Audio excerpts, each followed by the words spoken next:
మరోవైపు తాము తప్పు చేశామని తేలితే పవన్ కళ్యాణ్ బూట్లు తుడవడానికైనా సిద్ధమని సంచలన ప్రకటన చేశారు.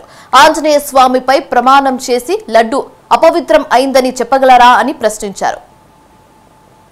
మేము తప్పు చేస్తే మీరు మెట్లు కడవటం ఏంటి? మేము తప్పు చేశామని నిరూపించండి, నీ బూట్లు తుడుస్తా నేను. మేము తప్పు చేశామని నిరూపించు. లడ్డు ప్రసాదంలో జంతువులు కొవ్వు కలిసింది, ఆ నువ్వు నిరూపించు. బూట్లు తుడిసే కార్యక్రమం చేస్తాం. ఏంది డ్రామాలు? అదేమంటే ఆయన ఏమన్నాయంటే హైందవ దేవాలయాలకు నష్టం జరుగుతుంటే పట్టించుకోలేదు. హిందూ దేవాలయాలు నేను మనవి చేస్తున్నా. తెలుగుదేశం ప్రభుత్వం అధికారంలో ఉన్నప్పుడు విజయవాడ రోడ్డు మీద ఉన్నటువంటి అనేక దేవాలయాలను పగలగొట్టి దేవాలయాల్లో ఉన్నటువంటి దైవ స్వరూపాలను మున్సిపాలిటీ తొట్టుల్లో వేసుకు వెళ్లినటువంటి సంఘటన మర్చిపోయారా అని అడుగుతా ఉన్నా. ఆ రోజు ఎందుకు మాట్లాడలేదు?